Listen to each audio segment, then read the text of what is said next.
sejahtera dari Allah Bapa itu yang melampaui segala akal dan pikiranmu dalam Kristus Yesus Tuhan kita. Amin. Pernahkah Bapak Ibu, Saudara dan Saudari merasa dikecewakan, merasa difitnah, merasa kita di kata-kata yang tidak benar? Tentu ketika kita tahu bahwa kita sedang difitnah, kita sedang dikatakan berbuat jahat, hati itu bisa membuat kita semakin lemah. Ada juga membuat kita memang semakin bersuka cita karena apa yang mereka katakan itu adalah salah. Tetapi ketika di dalam hati masih tersimpan rasa amarah, hati-hati itu bisa membawa kepada kebencian, dan juga itu alat iblis untuk menghasut kita supaya ada rasa dendam. Oleh karena itu renungan kita hari ini berbicara dalam kitab Kejadian pasal 4 ayat 7. Apakah mukamu tidak akan berseri jika engkau berbuat baik? Tetapi jika engkau tidak berbuat baik, dosa sudah mengintip di depan pintu. Ia sangat menggoda engkau, tetapi engkau harus berkuasa atasnya. Nah, ketika sudah tidak baik di dalam hati itu, disitulah iblis menangkapnya. Disitulah akan ada ide, akan ada di dalam diri kita untuk melakukan hal yang tidak baik. Karena apa? Karena memang sudah ada dosa di dalam diri kita. Oleh karena itu, satu hal yang mau firman Tuhan katakan, tentu ternyata dosa itu bisa kita kuasai. Bukan dosa itu atau iblis itu yang lebih besar memenangkan kita, tetapi firman atau Allah yang lebih besar untuk memenangkan kita. Sehingga kita tidak berbuat dosa dengan memikirkan cara untuk melenyapkan atau memikirkan cara untuk mengutuk. Karena apa?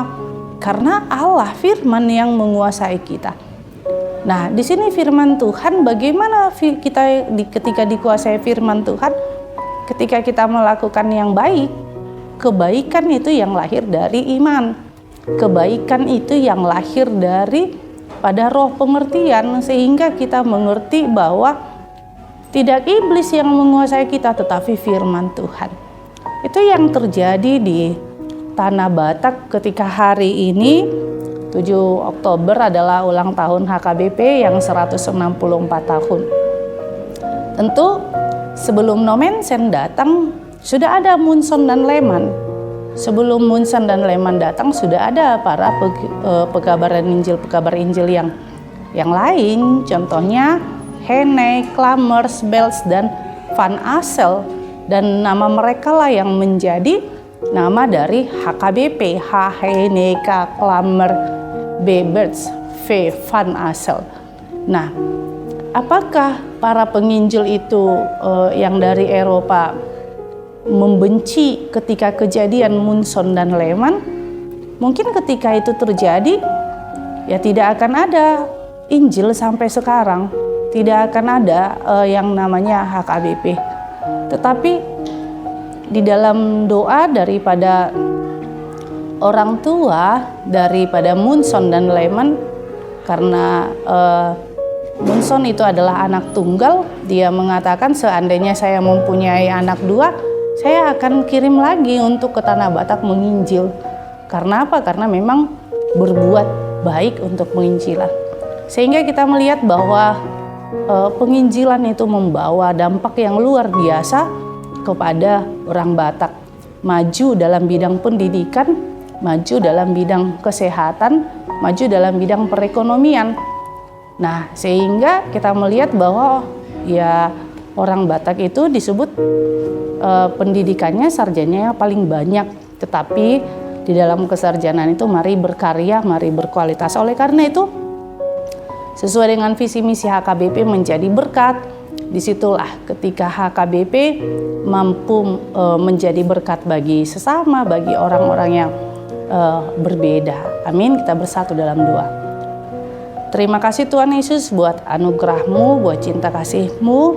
Kau yang memberkati gereja, keluarga lepas keluarga, dalam nama Yesus Kristus kami berdoa padamu. Amin. Anugerah Tuhan Yesus Kristus dan kasih Allah dan persekutuan Roh Kudus itulah yang menyertai kita. Amin.